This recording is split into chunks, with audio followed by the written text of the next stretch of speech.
June 15 മുതൽ KSRTC ordinary ബസ്സുകളിൽ സ്ത്രീകൾക്ക് സൗജന്യ യാത്ര. മന്ത്രിസഭാ യോഗം തീരുമാനമെടുത്തു, മുഖ്യമന്ത്രി പ്രഖ്യാപിച്ചു.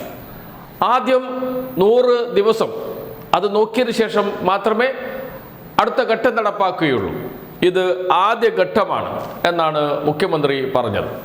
ഇതേ ചോദ്യം CP ജോണിനോട് ഗതാഗത വകുപ്പ് മന്ത്രിയോട് ചോദിച്ചു. 100 ദിവസം എന്നത്, അതല്ലെങ്കിൽ ഓർഡിനറി ബസ്സുകളിൽ എന്നത് സൗജന്യ യാത്ര, അത് ആദ്യഘട്ടമാണോ? 100 ദിവസം കഴിഞ്ഞ് മറ്റു ബസ്സുകളിലേക്കും സൗജന്യ യാത്ര വ്യാപിപ്പിക്കുമോ? ഇതായിരുന്നു ചോദ്യം. അതിന് CP ജോൺ നൽകിയ ഒരു മറുപടിയുണ്ട്. ചെറിയ വാക്കിൽ പറഞ്ഞ് ഒരു നീണ്ട സമയത്തെ ചിരി. അത് മതി VD സതീശൻ്റെ ഈ പ്രഖ്യാപനങ്ങളെല്ലാം കള്ളത്തരമാണ് എന്ന് വിളിച്ചു പറയാൻ. കാണാം ആ ചോദ്യവും ഉത്തരവും. 15-ാം തീയതി തന്നെ തുടങ്ങുന്നുണ്ട്. 15-ാം തീയതി തുടങ്ങും, ഉറപ്പ്. 15-ാം തീയതി ആദ്യഘട്ടം ഓർഡിനറിയിൽ, പിന്നീട് അതൊന്നും ഞാൻ പറഞ്ഞില്ല.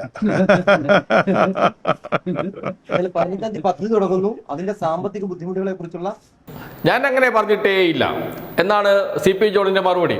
എന്ന് വെച്ചാൽ 1-ാം ഘട്ടത്തിന് ശേഷം 2-ാം ഘട്ടം ഇതുവരെ തീരുമാനിച്ചിട്ടില്ല.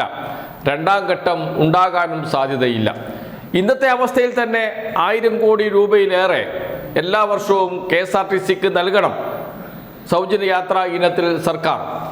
അത് എവിടെ നിന്ന് നൽകും എന്ന വലിയ ചോദ്യമുണ്ട്. അതുകൊണ്ട് തന്നെയാണ് ഇന്ദിരാ ഗ്യാരണ്ടി എന്നത് നടപ്പാക്കാൻ പറ്റാത്ത പദ്ധതികളാണ് എന്ന് അന്ന് തന്നെ കേരളത്തെക്കുറിച്ച് അറിയുന്നവർ, കേരളത്തിൻ്റെ സാമ്പത്തിക സ്ഥിതിയെക്കുറിച്ച് അറിയുന്നവർ വിളിച്ചു പറഞ്ഞിരുന്നു.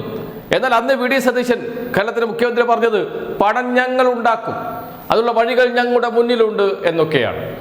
ഇപ്പോൾ 1-ാം ഘട്ടത്തിൽ അവസാനിക്കുന്നു സൗജന്യ യാത്ര എന്ന് പറയാതെ പറയുകയാണ് CP ജോൺ ചെയ്തിരിക്കുന്നത് അദ്ദേഹത്തിൻ്റെ ഈ മറുപടിയിലൂടെ. ഇനി മറ്റൊരു കാര്യം മോഡിഫിക്കേഷനാണ്. യുവാക്കളെ കയ്യിലെടുക്കാൻ VD സതീശൻ പ്രഖ്യാപിച്ചതാണ് വാഹനങ്ങളുടെ മോഡിഫിക്കേഷൻ. നിങ്ങളുടെ ഇഷ്ടം പോലെ മോഡിഫിക്കേഷൻ നടത്താം, അതിനുള്ള നിയമനിർമ്മാണം ഞങ്ങൾ നടത്തും എന്ന്. നിയമനിർമ്മാണം സംസ്ഥാനത്ത് നടത്താൻ കഴിയില്ല, കേന്ദ്ര സർക്കാരാണ് അത് സംബന്ധിച്ച് തീരുമാനമെടുക്കേണ്ടത് എന്ന് അന്ന് പറഞ്ഞപ്പോൾ അതൊന്നുമല്ല, വഴിയുണ്ട് എന്നാണ് പറഞ്ഞത് VD സതീശൻ. ഇപ്പോഴെന്തായി? മോഡിഫിക്കേഷനെ കുറിച്ച് ഗതാഗത വകുപ്പ് മന്ത്രിയോട് ചോദിച്ചു. അദ്ദേഹം പറഞ്ഞ മറുപടിയാണ് VD സതീശൻ പറഞ്ഞതിൽ കാര്യമില്ല, അത് ഇലക്ഷന് മുമ്പ് പറഞ്ഞതല്ലേ എന്ന് പറയുന്നത്. കാണാം ആ വാക്കുകൾ കൂടി. അല്ല, ഇപ്പോൾ പ്രഖ്യാപിച്ച കാര്യങ്ങളിൽ പലതും വാഹനങ്ങളിൽ നടപ്പിൽ ഉള്ള കാര്യങ്ങൾ. അത് ഞാൻ ട്രാൻസ്പോർട്ട് മിനിസ്റ്റർ എന്നുള്ള രീതിയിൽ അതുമായി ബന്ധപ്പെട്ട മീറ്റിംഗ്സ് നടത്തിയിട്ടില്ല. മീറ്റിംഗ്സ് നടത്തി, പിന്നെ അവിടെ ഡിപ്പാർട്ട്മെന്റിന് അവർക്ക് സ്വാതന്ത്ര്യങ്ങളൊക്കെ ഉണ്ടല്ലോ, അത് മീറ്റിംഗ്സ് നടത്തി ഒരു തീരുമാനം നിങ്ങളെ അറിയിക്കാം. അപ്പൊ ഗതാഗത വകുപ്പുമായി ഒരു ചർച്ച നടത്താതെയാണ് മുഖ്യമന്ത്രി ഇത്തരത്തിൽ മോഡിഫിക്കേഷനുമായി ബന്ധപ്പെട്ട പ്രഖ്യാപനങ്ങളൊക്കെ നടത്തിയിരുന്നത്. അത് ഇലക്ഷന് മുമ്പല്ലേ. ഇതാണ് കേരളത്തിലെ UDFന്റെ സ്ഥിതി. ഇതാണ് VD സതീശന്റെ സ്ഥിതി. എന്ന് വെച്ചാൽ മന്ത്രിസഭയിലെ കാര്യപ്രാപ്തിയുള്ള മന്ത്രിമാരിൽ ഒരാളാണ് CP ജോൺ. അദ്ദേഹത്തിന് കൃത്യമായ നിലപാടുണ്ട്, സാമ്പത്തിക കാര്യത്തിൽ നല്ല അവഗാഹമുണ്ട്, പഠിച്ചിട്ട് മാത്രമേ കാര്യങ്ങൾ പറയൂ. അത് VD സതീശൻ പഠിച്ചിട്ട് പറയുന്നത് പോലെയല്ല. അങ്ങനെയുള്ള ഒരാളിൽ നിന്നാണ് നാം ഇത് കേട്ടത് എന്നോർക്കണം.